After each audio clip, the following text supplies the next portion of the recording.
I've had my solar roof and Powerwall system for a little over 90 days now. And recently I started to think back about how things are going and how it's working. I wanted to share some of my thoughts and the data with you around that.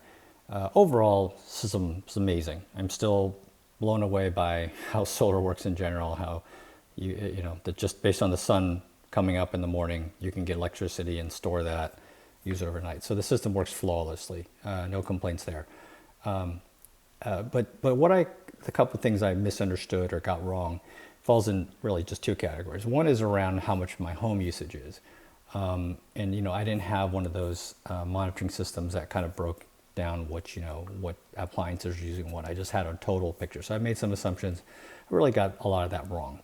The other part that I didn't quite understand well is how the system works together. I mean, I didn't fully understand it. I thought I understood it, but sort of understanding how the AI, the software works, and when does the battery discharge? How does that work with solar? So I didn't fully understand it. I'll share with you what I mean by that. So first off, around the home usage, once I got the data in from Tesla, they have monitors around how much is sent to the home and grid to give you these metrics. And I have other videos about how I can get this out of the API, put it into my own database, and look at it. You could do this in the app to some degree as well. So I put this in a Grafana visualization in a database, and you could see here that my average over about a month, a little over a month, is about 16 and a half kilowatt hours. That's with me staying home, full time, right?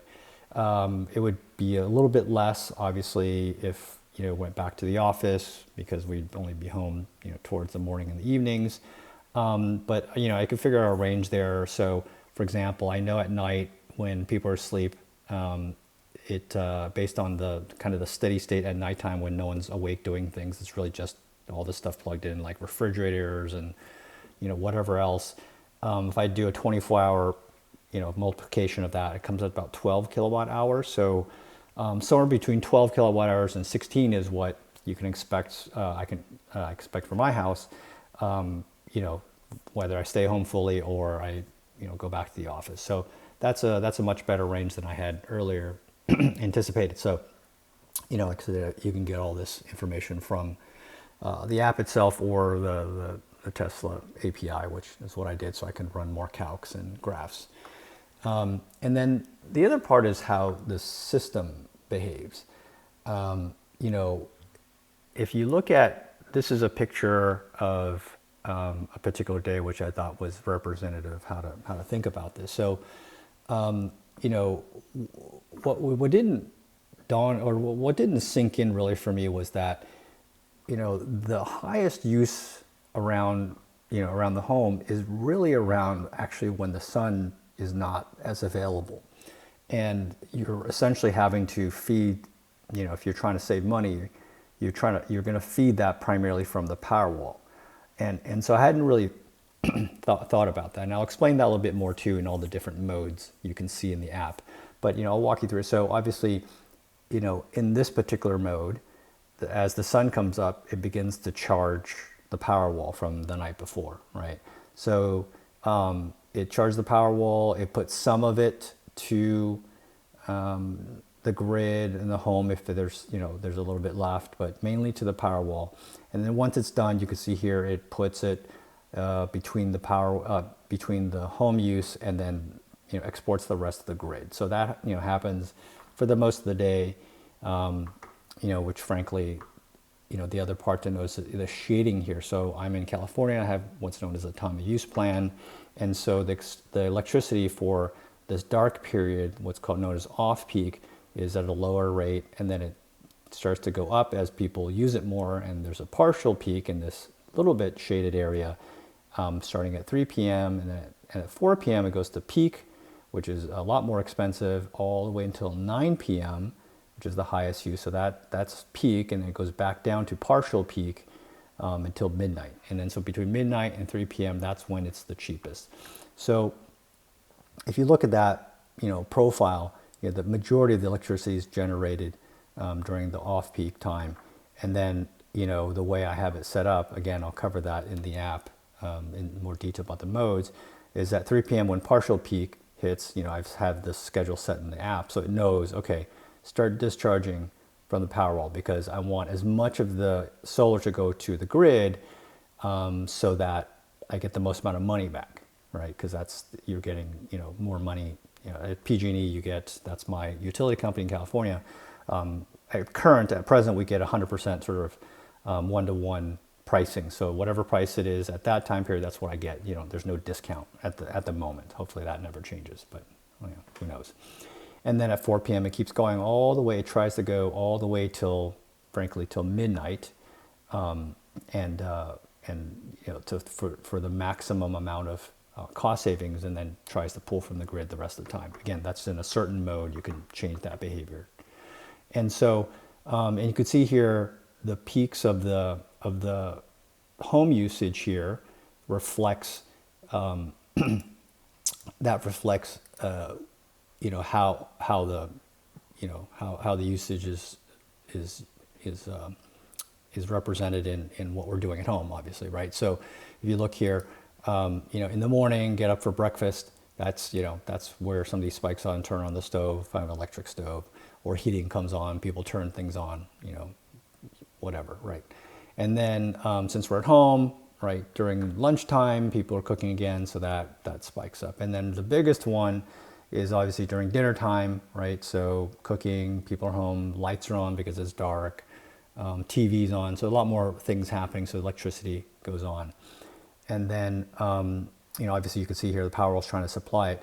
But then, in this particular case, the battery stopped producing right in the middle, so I didn't get all the way to the end of the peak time because I had the threshold set a little bit higher. So in recent days, I've actually lowered the threshold so that the Powerwall can carry almost all the way, if not always, to the end of the whole partial peak and off peak time. And part of how I figured that out also, if I can take that chance, is as I mentioned, I know what the overnight sort of run rate is, energy rate is. And so I calculated that I probably, even if there's an outage in the middle of the night, nobody should be doing anything. So as long as it keeps everything running, the refrigerator, all that stuff, I only need to be at about 30% of the Powerwall to carry it all the way till 8 a.m. the next morning, so it could be refilled by the solar production. Now, obviously, if it's raining or something like that, that's going to be a different problem.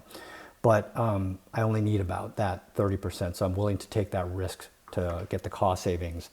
And obviously, that also leads to a deeper discharge and the battery cycles, which will degrade faster. But I'll talk about that a little bit later too. So that's kind of the run through that I didn't really fully understand how that system and all the different modes behaved relative to my use and the solar. So I made a lot of assumptions around it, but wasn't fully clear about that. And then, talking a little bit earlier about all the different modes, there are, 3 main modes that the Powerwall can run in. Of course, I think you could, if you're more technical, you could invent your own, but I think these 3 are fine, right? So the first one is fairly self-explanatory. Backup only just means it's always at 100% until there's an outage, so it's really never used. I'm not sure how often that one gets used.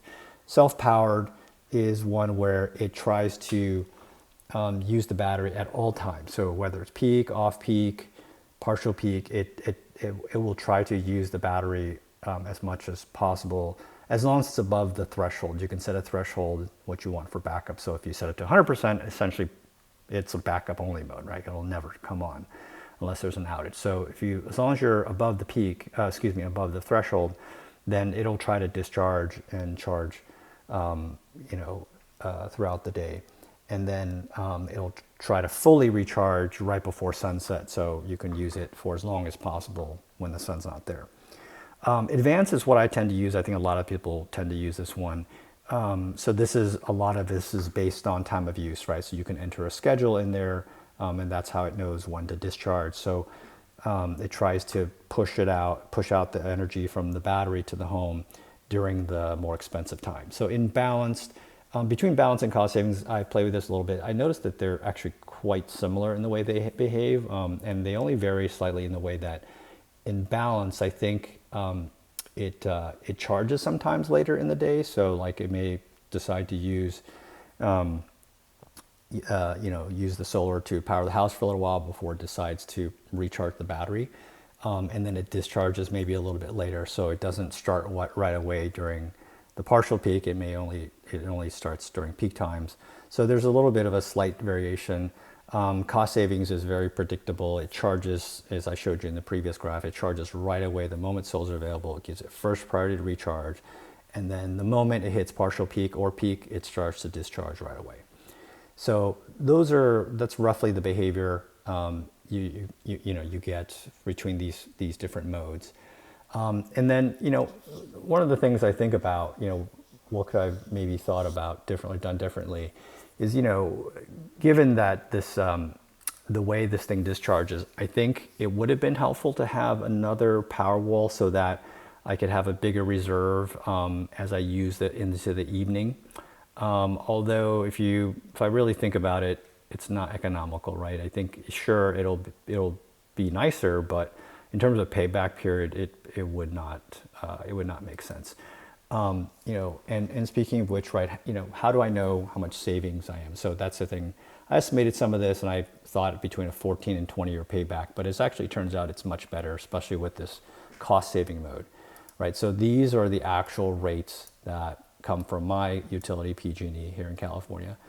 It's actually kind of nuts. I just saw this video, and this person lives in Utah, and he gets like 6 cents per kilowatt hour at all times of the day, which is insane. Like that's, my lowest rate is almost 3 times that. So it seems to, it doesn't seem it makes as much sense in some of those states, but in mine, in California, it's certainly very economical. So I paid about $48,000 for my solar system. And then if you factor in, if you get the federal tax credit and if you get some local state ones, it's quite a bit cheaper. And then so I can figure out how much money I've saved based on these rates, and I'll show you the data behind this in a moment, how many days that represents, and then I could sort of translate that to values, dollars per day, and then that forecast somewhere between 7 and 11 years, which is really quite good for this type of system. This is a brand new roof with solar, so I think that's actually quite amazing. And so how I got a lot of this data was, obviously I have the PG&E rates here, but how do I know how much energy was exported at any given time? So from the API, and you can obviously look in the system, but the API gives you a lot more detail, is that it will give you all the electricity sort of to from all the various parts, solar, grid, home, into their respective peak, off-peak, whatever buckets. And so if I just use partial peak, for example, it will know how much was my home using at this time period. So if you add these up, that's how I know how much was used during partial peak. And I can multiply that by the partial peak rate, right? And this tells you, if you wanted to, right, what portion of that came from solar, what portion came from Powerwall, whatever, right? So there's a ton of data in here. So that's how I got, how much money, and I can calculate all over here on the right, so I can multiply those things out. So that's how I calculate how much money I was saving by my actual usage. And so I think, that's how you think about the return on investment. So that's pretty good. And, obviously in summary, I did make some incorrect assumptions and misunderstandings about how this worked, but I think the ROI is really good. That was a pleasant surprise. Obviously, I think the other thing to think about is this is mostly in the summertime. So I'd really want to look at this from a full year perspective, especially what happens in the winter. So I suspect maybe if I take into account that, the payback period extends a little bit longer because I won't get as much production, and therefore the dollars produced in those time periods will lower the average a little bit. So if it makes sense, I'll make another video about that. But I don't think it should vary wildly. So I'll take a look at that. But I think that's the only other thing I would add to this. So if, that's what I had to say after about 90 days. I don't know what you've seen. Feel free to leave a comment. If you have questions, feel free to leave a comment. I'd be happy to try to answer them if I can. And if you found this video helpful, feel free to like and subscribe. Thanks. Have a good day.